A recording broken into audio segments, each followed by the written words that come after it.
Today we discuss application of chemical equilibrium. आज हम लोग application of chemical equilibrium discuss करेंगे. फर्स्ट एप्लीकेशन है predicting the direction of chemical reaction. Predicting the direction of chemical reaction.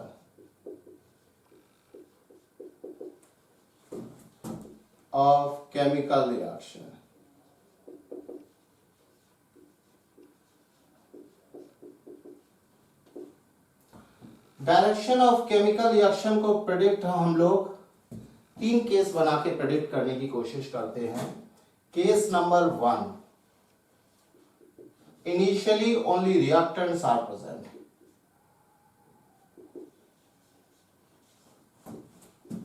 Only reactants are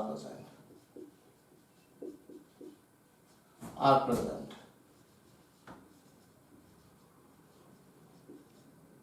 Initially only reactants are present.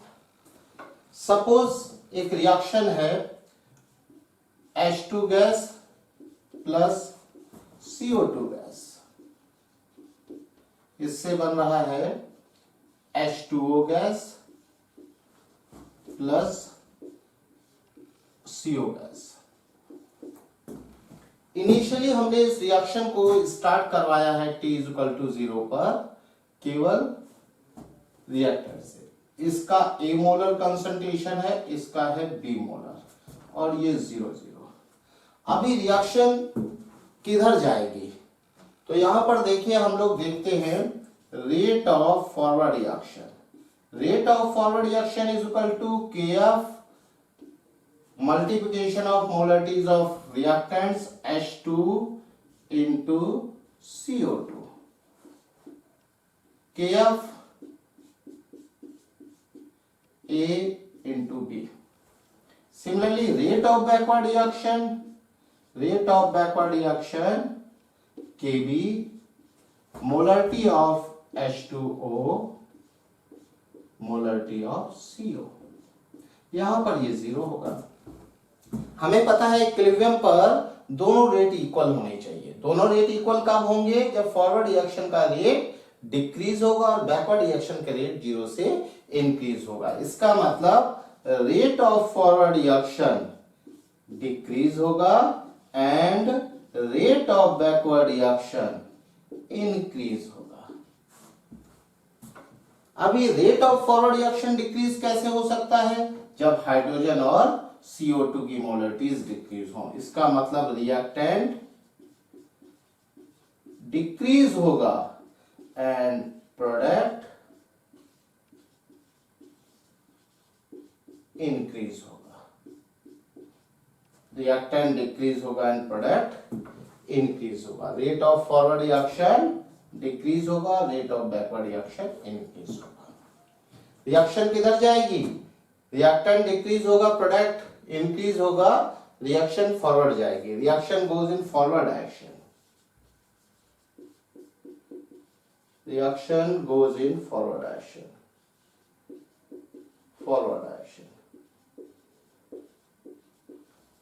Direction. Reaction जाएगी forward action में. इसका मतलब T=T0 पर ये X molar कम होगा, ये भी X मोलर कम होगा और ये X मोलर फॉर्म होगा, ये भी X मोलर फॉर्म होगा. रिएक्शन किधर जा रही है? रिएक्शन जा रही है फॉरवर्ड डायरेक्शन में.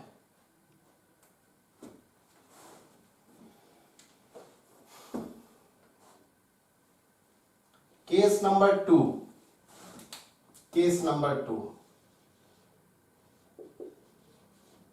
Initially only products are present. Only products are present.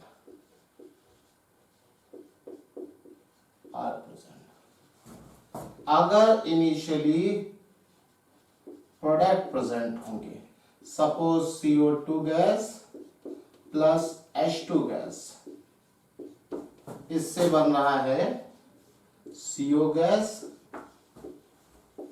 Plus H2O gas. Initially T is equal to 0 पर रिएक्टेंट 0 है और हम रिएक्शन को स्टार्ट करवा रहे हैं प्रोडक्ट से। तब देखिए क्या होगा इस केस में, रेट ऑफ फॉरवर्ड रिएक्शन क्या होगा 0, मोलरिटी 0 है, और रेट ऑफ बैकवर्ड रिएक्शन होगा KB A इंटू B। अभी क्या होगा, हमें पता है इक्विलिब्रियम तब आएगा जब रेट ऑफ फॉरवर्ड रिएक्शन और रेट ऑफ बैकवर्ड रिएक्शन दोनों इक्वल हो जाएंगे। तो अभी यहां से हम लोग कह सकते हैं कि rate of forward reaction increase होगा and rate of backward reaction decrease होगा। Rate of forward reaction increase होने के लिए रिएक्टेंट को इंक्रीज होना पड़ेगा और रेट ऑफ बैकवर्ड रिएक्शन को डिक्रीज होने के लिए प्रोडक्ट को कम होना पड़ेगा। इट मींस रिएक्टेंट इंक्रीज होगा एंड प्रोडक्ट डिक्रीज होगा। रिएक्टेंट इंक्रीज होगा एंड प्रोडक्ट डिक्रीज होगा। रिएक्टेंट इंक्रीज होगा, प्रोडक्ट डिक्रीज होगा, reaction goes to backward direction. Reaction goes to backward direction.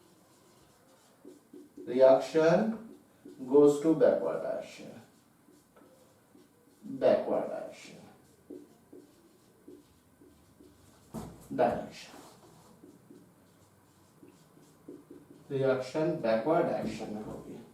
मतलब क्या होगा, T is equal to T0 पर, ये हम वो टाइम लेते हैं जब इक्विलिब्रियम आ जाता है। इस पर रिएक्शन बैकवर्ड डायरेक्शन में होगी, प्रोडक्ट कंज्यूम होगा और रिएक्टेंट फॉर्म होगा। जब ये X मोलर कंज्यूम होगा तो ये X मोलर फॉर्म होगा, बिकॉज इस स्टोइकियोमेट्रिक कोएफिशिएंट का रेशियो 1:1 है और X मोलर ये फॉर्म होगा। इक्विलिब्रियम पर ये कंसंट्रेशंस होंगे। थर्ड केस हम लोग देखते हैं, केस नंबर 3 देखते हैं।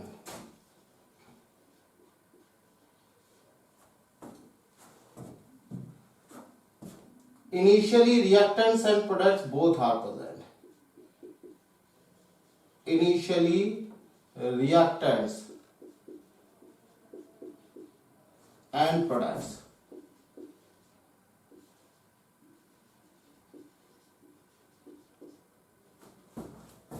both are present.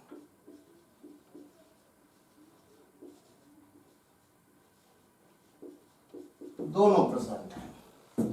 इस केस में देखिए हम लोग कैसे करेंगे, जैसे CO2 गैस, हाइड्रोजन गैस, इससे CO गैस बन रहा है और H2O gas. T equal to 0 पर हमने 2 मोलर इसका कंसंट्रेशन लिया, 2 molar hydrogen, 3 molar this and 3 molar this. इसका Kc गिवन है 4। अब देखिए यहां पर हम लोग रेट ऑफ फॉरवर्ड रिएक्शन और rate of backward reaction calculate नहीं कर सकते। क्यों नहीं कर सकते हैं, क्योंकि हमें Kf और Kb की वैल्यू नहीं पता है। जब Kf और Kb की वैल्यू नहीं पता है, rate of forward and rate of backward reaction calculate नहीं कर सकते हैं, तो इसमें डायरेक्शन प्रेडिक्ट करने के लिए हम लोग एक नई फिजिकल क्वांटिटी इंट्रोड्यूस कर रहे हैं, रिएक्शन कोएफिशिएंट।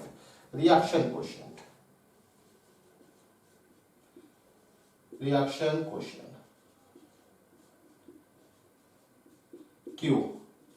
रिएक्शन कोएफिशिएंट क्या है, value of equilibrium expression at any time. Value of equilibrium expression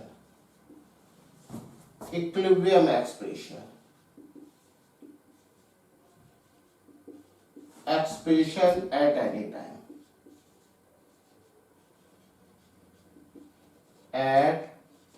time, किसी भी टाइम पर इक्विलिब्रियम एक्सप्रेशन की value.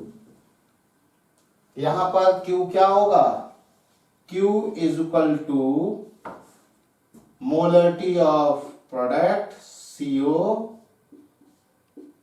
H2O upon molarities of reactant CO2 and H2। लेकिन ध्यान रहे ये वैल्यूज हम लोग इक्विलिब्रियम पर नहीं ले रहे, किसी भी टाइम पर।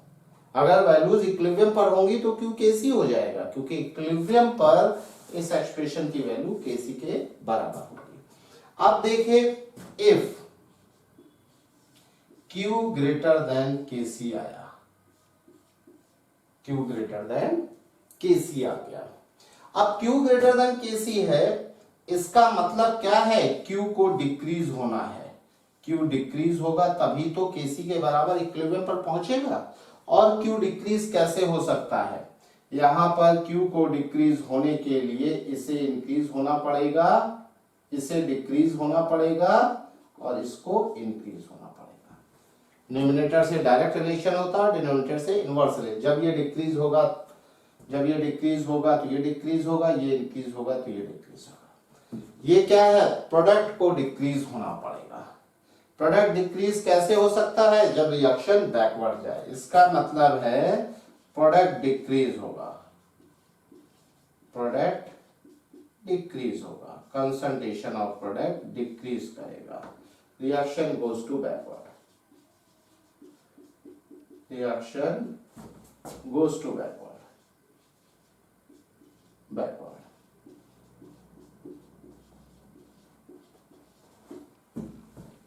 If Q less than Kc,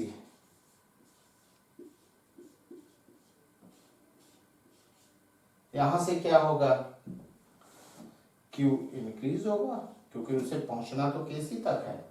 और Q इंक्रीज कब हो सकता है, जब प्रोडक्ट इंक्रीज होगा।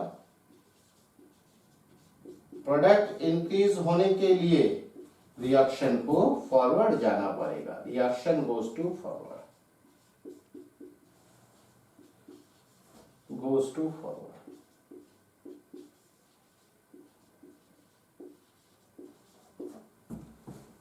If Q is equal to Kc, Q is equal to Kc, reaction is at equilibrium, reaction is at equilibrium।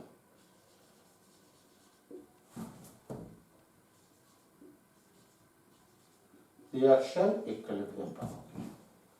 अभी इस एग्जांपल पर हम लोग देख लेते हैं कि हमारी रिएक्शन में क्या हो रहा है। यहां पर हम Q कैलकुलेट करेंगे। Q is equal to molarity of CO, molarity of H2O, molarity of CO2, H2। This value at T equal to 0 कितना आएगा भाई, 3 into 3 upon 2 into 2, 9/4, 2.25। Q is less than Kc, Kc की value 4 है, Q less than Kc है। इसका मतलब क्या होगा, reaction goes to forward direction, reaction goes to forward.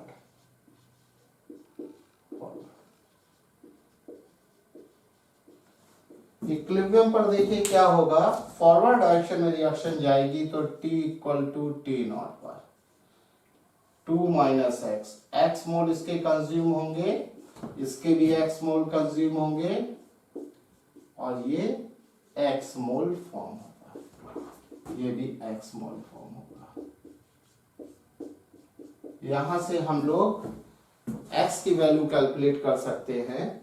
कैसे कैलकुलेट करेंगे, Kc is equal to concentration of CO at equilibrium, concentration of H2O at equilibrium, concentration of CO2 at equilibrium, concentration of H2 at equilibrium।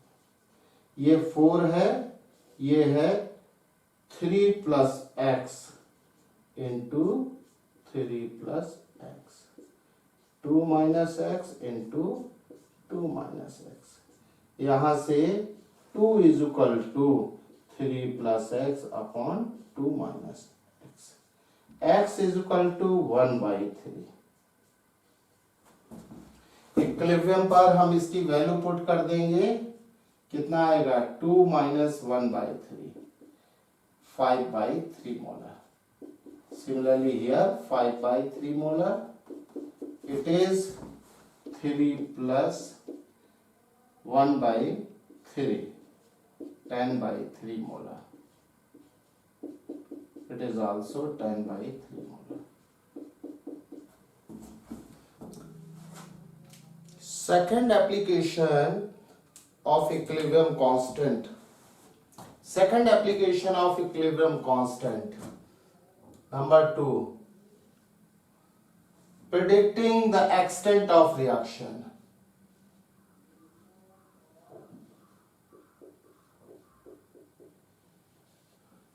The extent of reaction.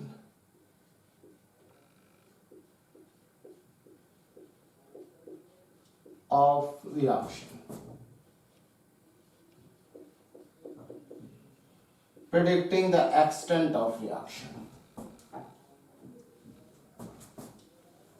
Reactant से product convert हो रहा है,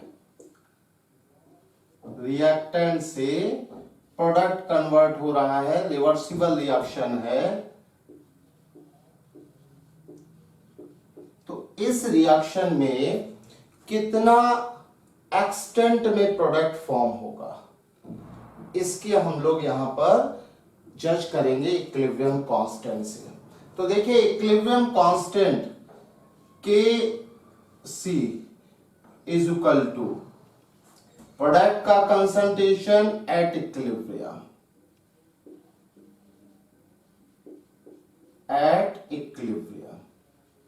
upon reactant का concentration at equilibrium.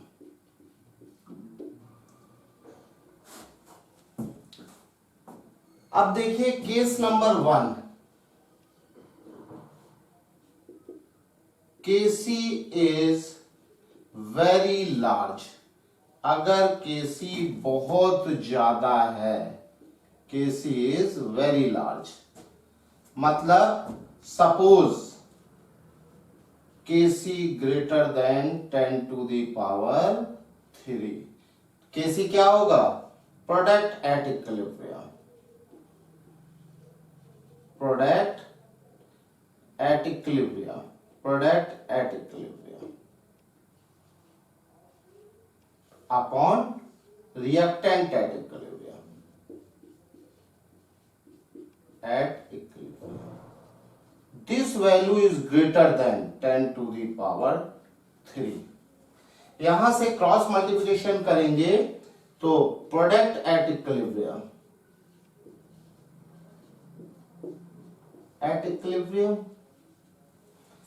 is greater than 1000 molarity of reactant at equilibrium,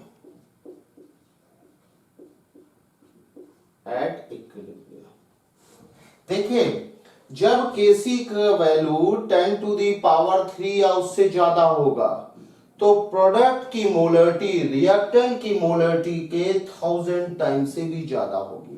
it means product इस case में बहुत ज्यादा होगा। अगर रिएक्टेंट का 1 मोलर कंसंट्रेशन होगा देन प्रोडक्ट का 1000 मोलर कंसंट्रेशन होगा, 1000 से भी ज्यादा होगा। तो हम ये कह सकते हैं कि रिएक्शन लगभग कंप्लीट हो जाएगी। In this case reaction is almost irreversible reaction. जो रिएक्शन कंप्लीट हो जाती है उनको हम बोलते हैं irreversible reaction. thus we say that reaction is almost irreversible, reaction is almost irreversible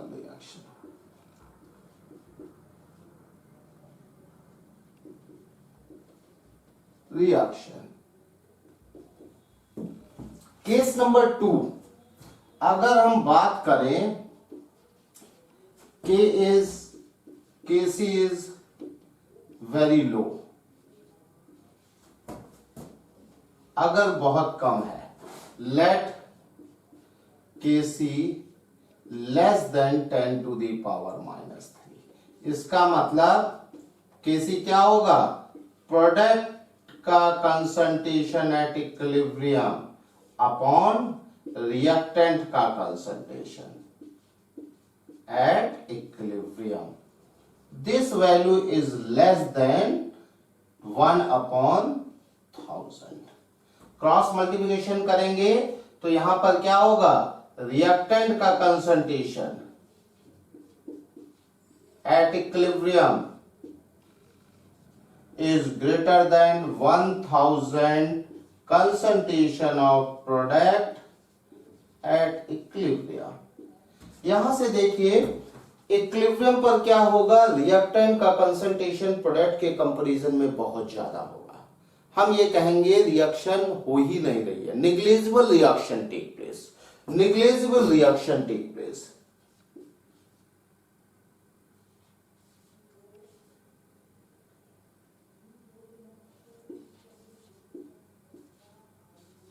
reaction take place।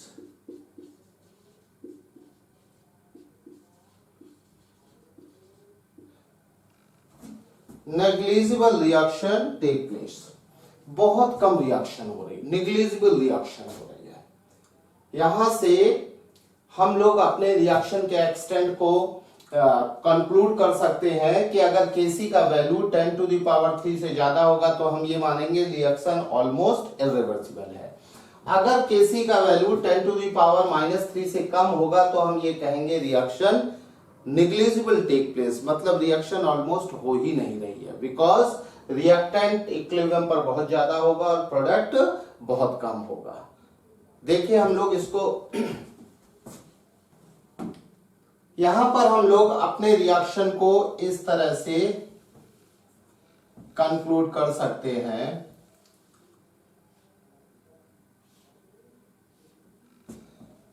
ये Kc का वैल्यू है, Kp भी हो सकता है और Kp। It is very large, very large. Suppose यहां पर जो वैल्यू है वो 10 टू दी पावर 3 है और यहां पर हम लोग इसे 1 ले लेते हैं, इधर 10 टू दी पावर -3। जब Kc का वैल्यू 10 टू दी पावर 3 से ज्यादा होगा तो हम ये कहेंगे reaction is almost irreversible, reaction is almost irreversible, irreversible.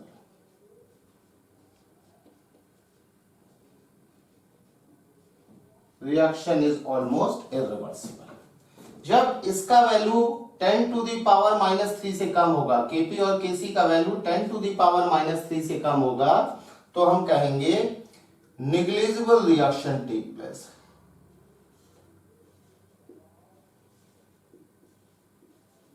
Reaction take place मतलब रिएक्शन हो ही नहीं रही है, बहुत कम रिएक्शन हो रही है।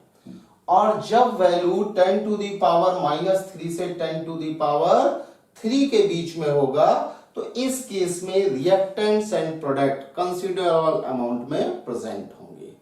Reactants and products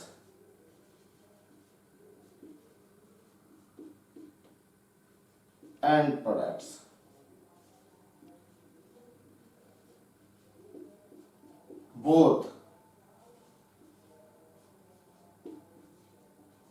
are present in considerable extent। इस तरह से हम लोग Kp और Kc के बारे में इंफॉर्मेशन से अपने एक्सटेंट ऑफ रिएक्शन को जज कर सकते हैं।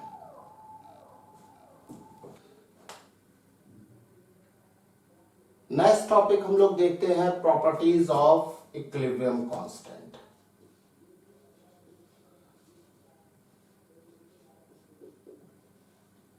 of equilibrium constant.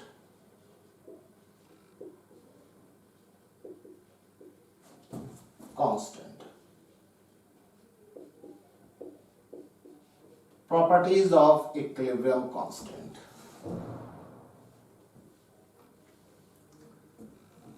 First property है equilibrium constant does not depends on initial concentration of reactants or products. Equilibrium constant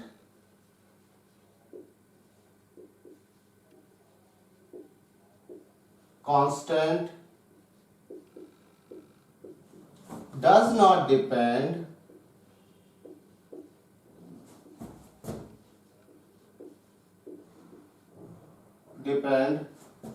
on initial concentration.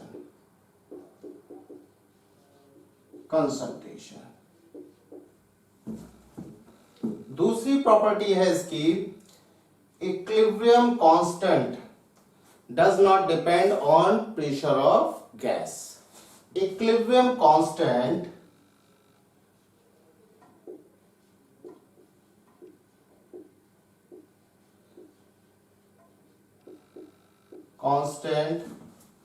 does not depend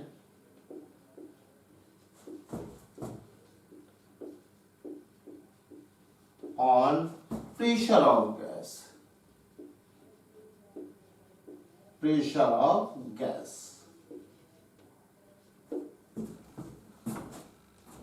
third property है equilibrium constant does not depend on catalyst. Equilibrium constant does not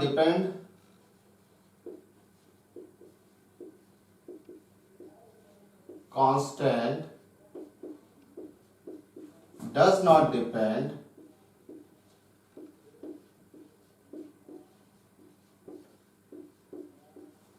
on catalyst.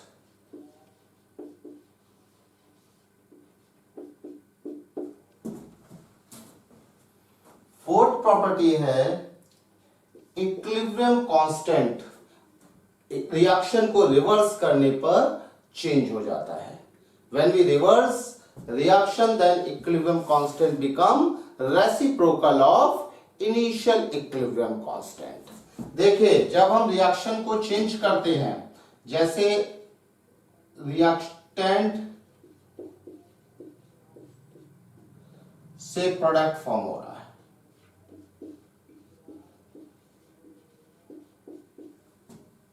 यहां पर reactant suppose ए है, ए से B बन रहा है, इसका equilibrium constant Kc is equal to x है. अगर इस रिएक्शन को Kc यहां पर क्या होगा, Kc is equal to concentration of B at equilibrium upon concentration of A at equilibrium. इसका वैल्यू कितना है, x है. अगर हम इसको चेंज कर देंगे, B से A फॉर्म होगा, तो यहां पर न्यू Kc डैश कितना हो जाएगा, concentration of A at equilibrium upon concentration of B at equilibrium. It is equal to 1 upon x. It means when we reverse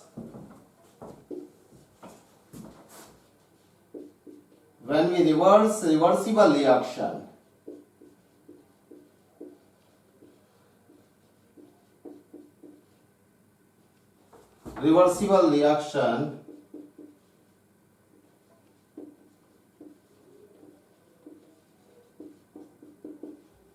then equilibrium constant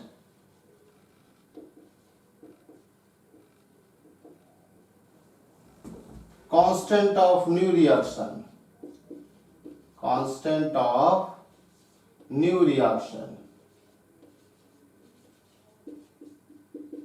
is reciprocal of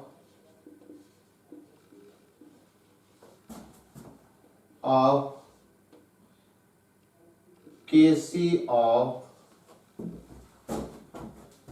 old reaction. जो पुरानी reaction थी उसके equilibrium constant का reciprocal होगा नया equilibrium constant. जब हम reaction को रिवर्स कर देंगे, मतलब पहले ए से बी फॉर्म हो रहा था, अभी हमने रिएक्शन को बी से स्टार्ट करवाया है, बी से ए, तो क्या होगा, नई जो रिवर्स रिएक्शन होगी उसका इक्विलिब्रियम कांस्टेंट पुराने इक्विलिब्रियम कांस्टेंट का रेसिप्रोकल होगा। फिफ्थ प्रॉपर्टी देखिए, कोई रिएक्शन है A plus B gives C plus D, इसका equilibrium constant Kc is equal to x, क्या होगा, molarity of C at equilibrium, molarity of D at equilibrium upon molarity of A at equilibrium, molarity of B at equilibrium. When we multiply by n in this reaction, multiplying by n, इस reaction में हम n से multiply करेंगे, Na plus Nb gives Nc plus Nd, इसका equilibrium constant Kc is equal to molar concentration of C at equilibrium की power n, molar concentration of D at equilibrium की power n upon molar concentration of A at equilibrium की power n, molar concentration of B at equilibrium की power n। ये क्या है, whole की power n, मतलब it can be written as C at equilibrium, D at equilibrium, A at equilibrium, B at equilibrium, whole की power n, मतलब x की power n। देखिए, जब हम किसी रिएक्शन में किसी कांस्टेंट से मल्टीप्लाई करेंगे, नए रिएक्शन का इक्विलिब्रियम कांस्टेंट पुरानी रिएक्शन के इक्विलिब्रियम कांस्टेंट की पावर दैट कांस्टेंट हो जाएगा। n से मल्टीप्लाई किया है तो n क्या होगा, इक्विलिब्रियम कांस्टेंट की पावर में आ जाएगा। एक एग्जांपल हम लोग देखते हैं। एग्जांपल,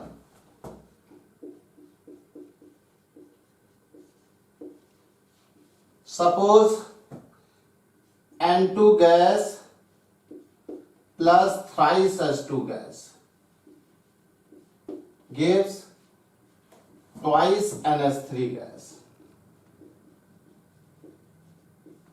इसका equilibrium constant Kc is equal to 0.11 at 127 degree centigrade, multiplying by 1/2,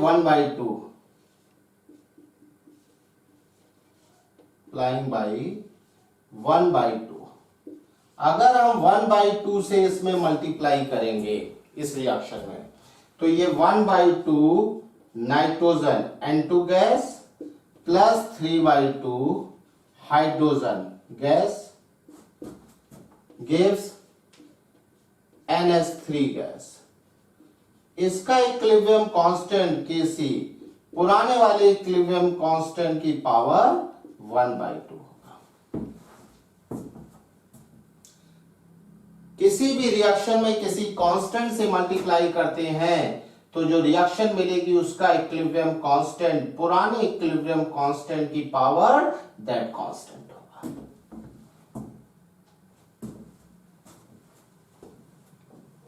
next property, six property, दो reaction A plus B gives C plus D, इसका equilibrium constant Kc is equal to molarity of C, molarity of D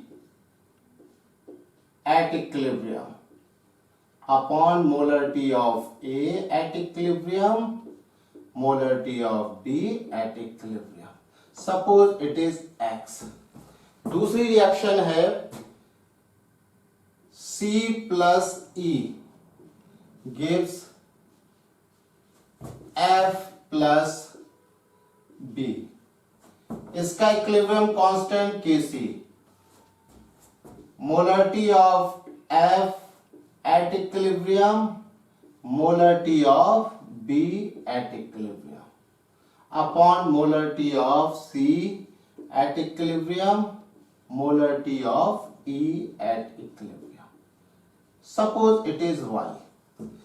If we add these reactions on adding,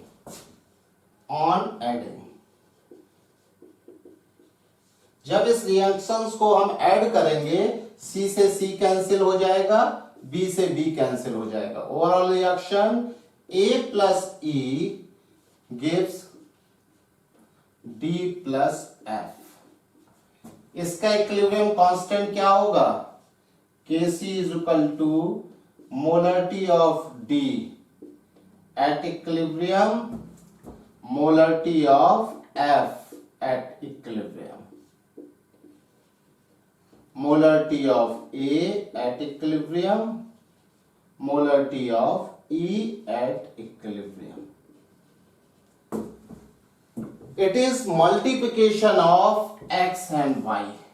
X और Y का जब आप multiply करेंगे, X into Y करेंगे, तो देखिए क्या होगा?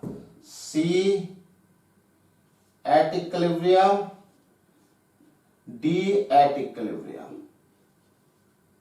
Here A at equilibrium, B at equilibrium. इसका मल्टीप्लाई होगा F at equilibrium, B at equilibrium upon C at equilibrium, E at equilibrium. इसमें B से B कैंसिल होगा और C से C कैंसिल होगा. It is D at equilibrium, F at equilibrium upon A at equilibrium, E at equilibrium. It is equal to Kc of new reaction. It means Kc क्या होगा? X into Y. जब हम दो reactions को add करेंगे तो उनके equilibrium constant का मल्टीप्लिकेशन हो जाएगा. When we add two reactions, then new equilibrium constant is multiplication of equilibrium constant of these two reactions. देखिए ये जो एक्सप्रेशन है Ka e to the power minus delta H upon RT, इससे calculation करना tough है क्योंकि e की power minus delta H upon RT है. इसे कैलकुलेशन करने में दिक्कत होगी, इसलिए हम लोग क्या करते हैं? Taking ln both side, ln both side, दोनों तरफ हम लोग ln ले लेते हैं. ln का मतलब क्या है? log to the base e. ln k is equal to ln a plus ln e की power minus delta H upon RT. log में पावर आगे आ जाएगी ln a minus delta H upon RT. ln e की value 1. ln k is equal to ln a minus delta H upon RT. ये हमारा expression होगा. लेकिन ln में हमें टेबल गिवन नहीं होती, हमें log टू द बेस 10 में टेबल गिवन होती है. तो जब हम किसी ln x को log में चेंज करते हैं तो 2.303 से मल्टीप्लाई करते हैं। ln नेचुरल लॉगरिथम है और ये log टू द बेस 10 है। यहां पर 2.303 log k is equal to 2.303 log a to the base 10 minus delta H upon R T. 2.303 से डिवाइड कर देंगे, log k to the base 10 log a to the base 10 minus delta H upon 2.303 R T. अभी हम लोग इस फॉर्मूले से calculation करेंगे। टेम्परेचर का वेरिएशन होने पर इक्विलिब्रियम कांस्टेंट की वैल्यू इस फॉर्मूले से कैलकुलेट करेंगे। यहां पर देखिए, अगर हम लोग ग्राफ खींचें log k to the base 10 versus 1 upon t में ग्राफ अगर हम लोग खींचते हैं तो देखिए क्या होगा।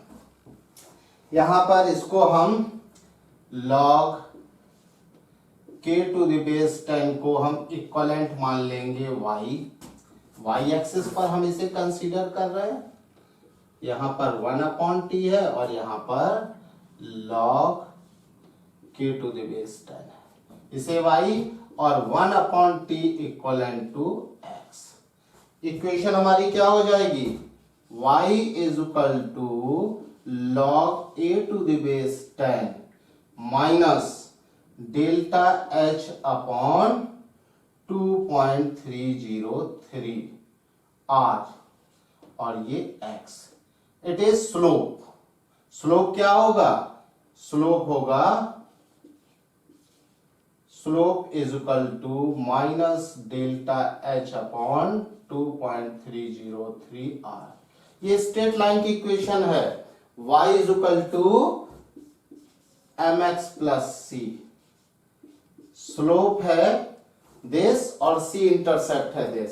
c तो पॉजिटिव होगा लेकिन स्लोप डिपेंड करेगा डेल्टा h पर। अगर डेल्टा h हमारा पॉजिटिव है तो स्लोप नेगेटिव होगा।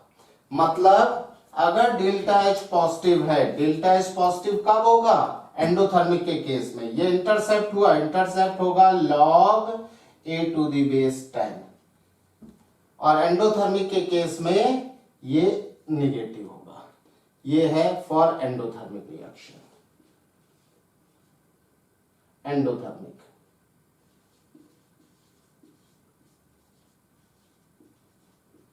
एंडोथर्मिक रिएक्शन के केस में डेल्टा एच क्या होगा, पॉजिटिव होगा। डेल्टा एच पॉजिटिव होगा तो ये स्लोप हो जाएगा नेगेटिव।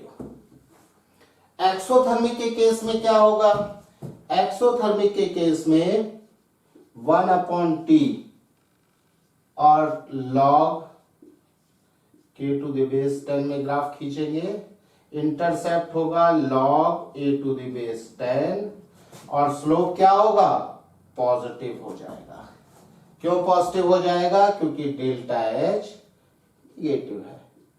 ये है फॉर एक्सोथर्मिक रिएक्शन।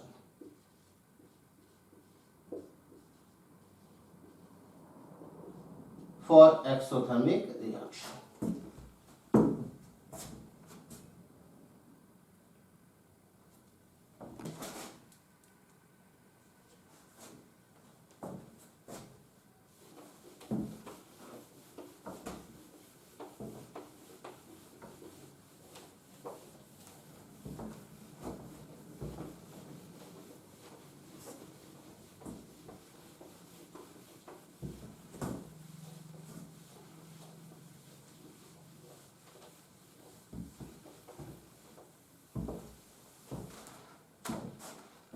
अगर दो टेम्परेचर्स पर हमें इक्विलिब्रियम कांस्टेंट में रिलेशन निकालना है तो देखिए रिलेशन क्या होगा, let at T is equal to T1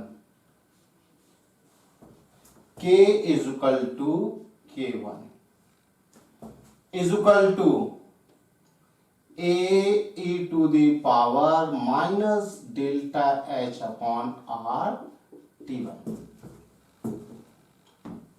and at t is equal to T2. Suppose equilibrium constant k is equal to K2 is equal to a e to the power minus delta h upon r T2. It is equation 1, it is equation 2. Equation 1 is divided by equation 2. Equation 1 is divided by equation 2. Equation 2. 1 is divided by equation 2. K1 upon K2. A से cancel हो जाएगा, ऊपर क्या बचेगा e की power minus delta h upon r T1, नीचे e की power minus delta h upon r T2. ऊपर जाएगा पावर प्लस में हो जाएगा, नेगेटिव पावर प्लस में हो जाएगी, तो K1 upon K2 is equal to e की power minus delta h upon r T1 और ये प्लस हो जाएगा delta h upon r T2. Taking ln both side, taking ln both side, taking ln both side, दोनों तरफ हम लोग ln ले लेंगे. क्या हो जाएगा ln K1 upon K2, power आगे आ जाएगी delta h upon r common ले लें, 1 upon T2 minus 1 upon T1. Log में कन्वर्ट कर लेंगे 2.303 log to the base 10 K1 upon K2 is equal to delta h upon r 1 upon T2 minus 1 upon T1.